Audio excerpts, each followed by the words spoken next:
क्या आपको पता है भगवान महाकाल को कालों का काल क्यों कहा जाता है? मैं आप सभी का स्वागत करता हूँ स्पिरिचुअल एस्पिरेंट्स के एपिसोड 6 ऑफ शिव और श्रावण में। और आपको भी पता होगा कि भय मृत्यु जिसके सामने नतमस्तक है वो है कालों के काल महाकाल।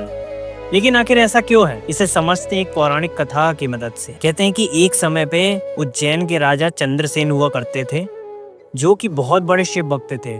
और एक समय पे वे गहरी तपस्या में लीन थे ताकि भगवान शिव को प्रसन्न किया जा सके। लेकिन उसी दौरान उनके नगर पे एक दूषण नाम के राक्षस ने आक्रमण कर दिया। और उस आक्रमण को रोकने के लिए आप मानेंगे नहीं, स्वयं कौन प्रकट हुआ? वे थे भगवान महाकाल।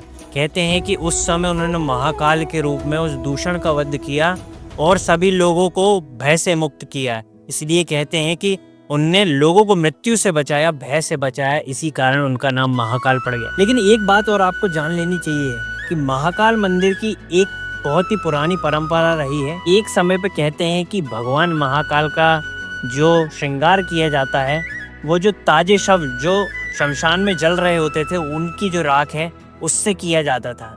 लेकिन बाद में जो है इसमें थोड़ी व्यवस्था में कुछ बदलाव किया गया, अब किसी और दूसरे तरीके से उनका श्रृंगार किया जाता है।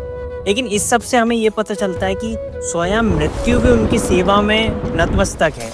और यही कारण है कि भगवान शिव भी कहते हैं कि अगर मृत्यु के बारे में सोचोगे तो जीवन में आगे कभी नहीं बढ़ पाओगे। वो कहते हैं कि हम निरंतर आगे बढ़ते रहिए, भयमुक्त रहिए। इसी के साथ आप सभी को जय महाकाल। और मैं आपसे मिलूंगा स्पिरिचुअल एस्पिरेंट्स के अगले एपिसोड में।